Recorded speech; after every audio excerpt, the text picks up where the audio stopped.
जय गुरु जी, शुक्राना गुरु जी, अनंतम शुक्राना हमारे गुरु जी महाराज का। ओम नमः शिवाय, शिव जी सदा सहाय। ओम नमः शिवाय, गुरु जी सदा सहाय।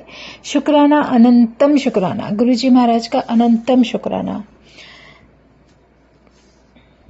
अब षष्ठ कैलाश संहिता का 12वां अध्याय, संन्यास की विधि वर्णन। सूत जी बोले, हे महाभाग मुनीश्वर वामदेव, तुम धन्य हो। तुम बड़े ही शिव भक्त और शिव ज्ञान जानने वालों में श्रेष्ठ हो। तुमको त्रिलोकी में कुछ भी अविदित नहीं है, फिर भी लोक कल्याण की दृष्टि से मैं तुमसे कहता हूं। इस जीव लोक में अनेक जीव शास्त्रों से मोहित हो रहे हैं, जिससे परमेश्वर की विचित्र माया को नहीं जान पाते। प्रणव ही साक्षात महेश्वर है और जिसे मोहित प्राणी नहीं जानते। यद्यपि वही देव, सगुण, निर्गुण और ब्रह्म, इन तीनों को प्रकट करने वाले और परम देव हैं। मैं अपनी दाहिनी भुजा उठाकर सौगंध पूर्वक कहता हूं कि यह सत्य सत्य और सत्य है। प्रणव का अर्थ है तो साक्षात शिवजी ने ही किया है और श्रुति, स्मृति, शास्त्र, पुराण और आगमों ने भी किया है, जिसमें मन वाणी का कोई गम नहीं है और जिसे पाकर विद्वान कभी भयभीत नहीं होता। ब्रह्मा, रुद्र, इंद्र पूर्वक यह सारा जगत वही उत्पन्न करते हैं और वह कभी भी कहीं से उत्पन्न नहीं होते हैं।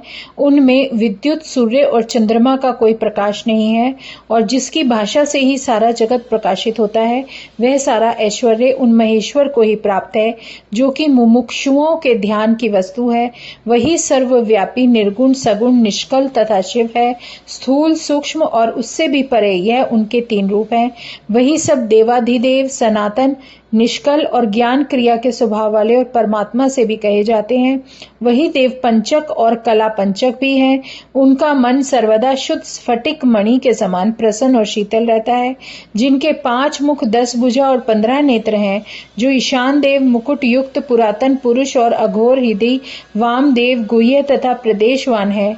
सद्यापात तन मूर्ति, साक्षात संपूर्ण निष्कल और मूर्ति, यह 6 प्रकार का शरीर धारण करने वाले, शब्द की शक्तियों से भी विस्फुरित होते हृदयों में विराजमान रहते, अपनी मनोन्मयी शक्ति से वाम भाग में विभूषित हैं। मनवादी से, जिनसे 6 प्रकार के अर्थ मंत्रों द्वारा होते हैं, जो उपन्यास मार्गी, समष्टि, व्यष्टि भाव वाले, प्रणवात्मक अर्थ वाले हैं, जिनके अर्थ को कहना है। कहता हूं, सुनो। पहले उपदेश का क्रम कहता हूं। हे महाराज, लोक में 4 वर्ण पहले विख्यात हैं। इनमें 3 के लिए ही वेदाचार कहा गया है। शूद्र वेद का अधिकारी नहीं है, उसे केवल सेवा ही करने को कहा गया है। शेष तीनों वर्ण अपने ही आश्रम में रत रहें। उन्हें तो श्रुति, स्मृति के धर्म का ही अनुष्ठान करना चाहिए, अन्य नहीं। उन्हें इसी से सिद्धि प्राप्त होगी। वेद मार्ग के प्रदर्शक परमेश्वर की यही आज्ञा है। तब श्रुति, स्मृति आदि जैसा कहते हैं, उसी के अनुसार वर्णाश्रम धर्म से अपने आचार्यों द्वारा परमेश्वर की पूजा करें, जिसके करने से कितने ही श्रेष्ठ मुनियों ने सायुज्यता प्राप्त की है। अब है 13वां अध्याय, प्रणव का अर्थ और उसकी पद्धति वर्णन। स्कंद जी बोले, ऐसा यति मध्याह्न में प्रसन्नता पूर्वक स्नान कर गंध, पुष्प और अक्षतादि पूजा की सामग्रियों को लेकर सर्वप्रथम देव पूज्य शिव पुत्र गणेश की सविधि पूजा और ध्यान कर पूर्णाहुति दे हवन समाप्त करे और गायत्री का जप करता हुआ अपराह्न के कर्म समाप्त करे। फिर सायंकाल का स्नान कर संध्या काल की संध्या समाप्त करे और इस समय सद्योजात के 5 मंत्रों से हवन करे। अंत में उमा सहित महादेव का अग्नि में ध्यान करे। फिर सावित्री के प्रथम पाद का उच्चारण करते हुए गायत्री के दूसरे पाद का उच्चारण करे। फिर 3 पाद उच्चारण करे और सावित्री प्रवेशयामी ऐसा कहे, भूर्भुवः स्वरोम ऐसा कहते हुए उन शंकर का साक्षात ध्यान करे, जो कि अर्धनारीश्वर हैं, जिनके 5 मुख, 10 भुजा, 15 नेत्र और बड़ा उज्जवल शरीर है, और जिन सदाशिव और मनोहर देव की जगन माता, त्रिलोक को उत्पन्न करने वाली, त्रिगुण और निर्गुणमयी शिवा धर्म पत्नी है। ऐसा विचार कर बुद्धिमान पुरुष उस गायत्री देवी का भजन करे, क्योंकि वह आदि देवी त्रिपदा, ब्राह्मणत्व, दात्री और अजा है। वही व्याहृतियों से उत्पन्न, उन्हीं में लीन होने वाली और वेद की आदि प्रणव और शिवपात्री है। यह मंत्र राज सब मंत्रों का बीज रूप मंत्र है। वह प्रणव ही शिव और शिव ही प्रणव है। इसमें वाच्य वाचक का भेद नहीं है। इसी महामंत्र को काशी में त्यागने वाले को मरते समय उपदेश देकर शिवजी मुक्त करते हैं। इस कारण उन परम कारण देव एकाक्षर श्रेष्ठ को यति श्रेष्ठ हृदय कमल में धारण कर पूजे। और अब है 14वां अध्याय, प्रणवार्थ शिव रूप वर्णन। वामदेव बोलते हैं, हे भगवान, हे देवताओं के ईश्वर शिव के पुत्र, हे प्रणतारति भंजन, 6 प्रकार के अर्थ का ज्ञान क्या है? 6 प्रकार के अर्थ कौन कौन से हैं और उनका क्या ज्ञान जो तुम्हें मिला है वो क्या है? इसका प्रतिपादक कौन है और इस ज्ञान का क्या फल है? जिसके जाने बिना जीव शास्त्रों में विमोहित हो रहा है और मैं भी शिव माया से विमोहित हो रहा हूँ। मैं आपकी शरण हूँ, आप मुझ पर कृपा कर उस ज्ञान अमृत को पिलाइए जिसका पान करके मैं मोह रहित हो जाऊं, और क्योंकि शिव पद अद्वैत है। मतलब जो हमारे अंदर मोह माया है उससे हम कैसे आजादी पा सकते हैं? तब मुनियों के इन वचनों को सुनकर शक्तिधारी प्रभु शास्त्र विरोधकों के लिए महात्रास जनक वचन कहने लगे, हे मुनि शार्दुल, जो कुछ आपने पूछा है वह समस्त प्रणवार्थ परिज्ञान रूप मैं तुमसे सादर कहता हूँ, जो समष्टि व्यष्टि के भाव से सर्वथा ही महेश्वर का है। हे सुव्रत, अब उन 6 प्रकार के अर्थों को कहता हूँ जिससे कि एक ही का परिजन होता है। पहला मंत्र रूप, दूसरा मंत्र भाव, तीसरा देवार्थ, चौथा प्रपंचार्थ और 5वां गुरु रूप का दिखाया हुआ अर्थ और 6वां शिष्य के आत्मानुरूप कार्य। यही 6 प्रकार के अर्थ सबसे पहले गए गए हैं। हे मुनि सत्तम, पहले उस मंत्र स्वरूप को सुनो जिसके कि विज्ञान मात्र से पुरुष ज्ञानी हो जाता है। पहला स्वर अकार है, जिसके बाद 5वां उकार पड़ता है और इसी प्रकार पवर्ग का अंत मकार, यही बिंदु और नाद है। इन्हीं 5 को वेद में ओमकार कहा है। यही समष्टि रूप है और इसी को वेद में ओमकार कहा गया है। इसी प्रकार नाद भी सबकी समष्टि है। अकार, उकार, मकार ये सब बिंदु की आदि में है। यही वृष्टि रूप में सिद्ध हो ओमकार शिव का वाचक है। इन्हीं 5 वर्णों की समष्टि और बिंदु आदि 4 की समष्टि कला प्रणव शिव का वाचक है और शिवजी के उपदेश मार्ग से जो उसका विचार है वही मंत्र रूप है। इसी को प्रणव राज कहते हैं और जो शिव का ही रूप है।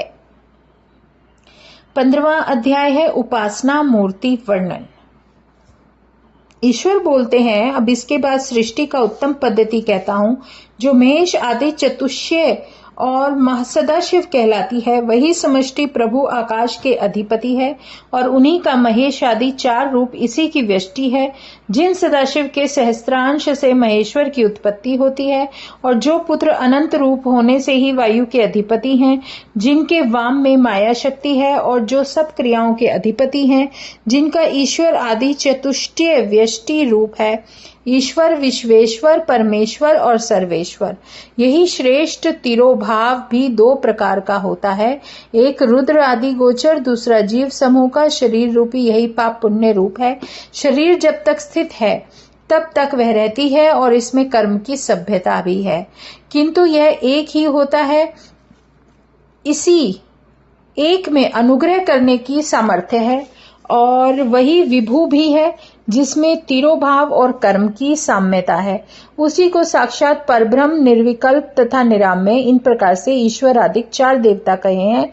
इसमें तिरोभाव का चक्र शांति कला में है और इसी को उत्तम पद और महेश्वर से अधिष्ठित कहा है। महेश्वर के चरणों की सेवा करने वाले इस पद को प्राप्त होते हैं और महेश्वर के 1000वें अंश से रुद्र की उत्पत्ति होती है, जो अघोर शरीर के होते हैं, जो समस्त तेज तत्व के स्वामी हैं तथा जो प्रभु अपने वाम भाग में गौरी शक्ति को धारण किए और संहार करने वाले हैं।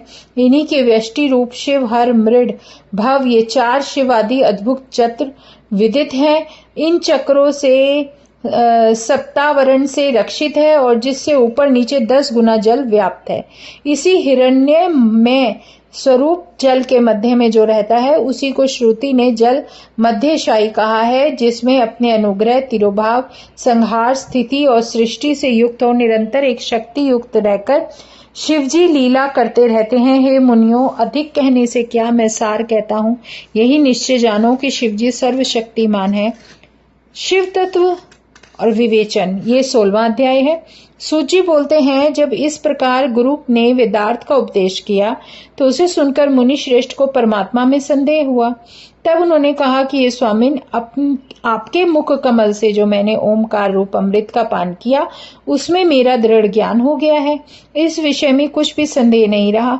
फिर भी मैं आपसे यह थोड़ा प्रश्न करता हूं कि सदाशिव से लेकर कीर्ति पर्यंत यह जो जगत रूप की स्थिति है, जो सर्वस्व स्त्री पुरुष रूप से दिखती है और जिसमें कुछ संदेह नहीं है, इस प्रकार के रूपवान जगत के लिए वही सनातन देव कारण है कि यह स्त्री पुरुष तथा नपुंसक रूप और कोई है तथा उसका क्या रूप है। विद्वान और शास्त्र माया से मोहित होकर उसे अनेक प्रकार से कहते हैं, परंतु इसमें जो एकमत हो और जगत सृष्टा जैसे एक भाव को प्राप्त हो, वह आप मुझे बतलाइए, क्योंकि मुझे ब्रह्मा, विष्णु आदि देवता और सिद्ध कुछ नहीं जान पड़ते।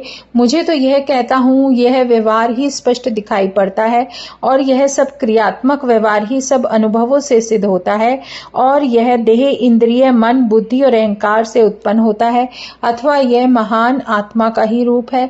इसमें कुछ भी संदेह नहीं है, परंतु इन दोनों बातों में यह अद्भुत विवाद है। आप मेरी इस संशय रूपी विष वृक्ष को उखाड़कर ऐसा कर दीजिए जिससे कि हमारे चित्त की भूमि शिव के अद्वैत कल्प वृक्ष के जन्म योग्य हो जाए। हे देवेश, मुझे आशा है कि आपकी कृपा से मुझे दृढ़ ज्ञान प्राप्त होगा। जब मुनि ने इस प्रकार पूछा तो उपनिषद गर्भित इस रहस्य को समझकर प्रभु स्कंद जी कुछ हंसते हुए बोले, हे मुने, इस गुप्त ज्ञान को शिवजी ने कहा है। हे वामदेव, जिस समय शिवजी अम्बा से कह रहे थे उस समय मैं अम्बा का दूध पीता हुआ बड़े आनंद से सब कुछ सुन रहा था और वह अब तक मुझे स्मरण है। हे वामदेव, जब उस परम रहस्य को मैं तुम पर दया करके कहना चाहता हूं तो ध्यान देकर सुनो।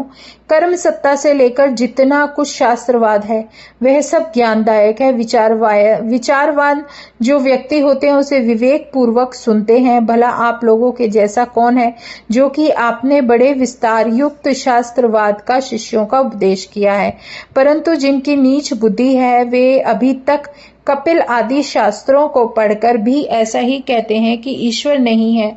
ऐसे शिव निंदक पहले से ही 6 मुनियों के द्वारा शापित और अन्यथावादी हैं, अतएव उनकी वार्ता कदापि सुनने योग्य नहीं है, क्योंकि उन्हें तो क्षिति और अंकुर आदि कर्ता जन्य देखने से भी और अनुमान प्रयोग से भी परमेश्वर का रूप सिद्ध नहीं होता और वे अन्य अवसर की प्रतीक्षा करते हैं। किंतु जैसे उपरोक्त पंचायत युक्त घूम के देखने से पर्वत अग्नि वाला है, ऐसे ही यह तो प्रत्यक्ष प्रपंच का दर्शन एवं अवलंबन है। परमेश्वर परमात्मा को जाने इसमें संदेह नहीं है। स्त्री पुरुष रूप विश्व प्रत्यक्ष ही दिखाई पड़ता है। श्रुतियों ने कहा है कि सच्चिदानंद ब्रह्म इन रूपों में सत्य प्रतिपादित होता है और वही प्रपंच के निवृत्त करने वाला शब्द तथा सदात्मा कहलाता है। वही अपने प्रकार से चित होकर जगत का कारण हो जाता है, परंतु एक शिव ही शिव भक्ति को प्राप्त हुए हैं और उन शिव के संयोग, शिव शक्ति के संयोग से ही आनंद की प्राप्ति होती है। जय गुरु जी।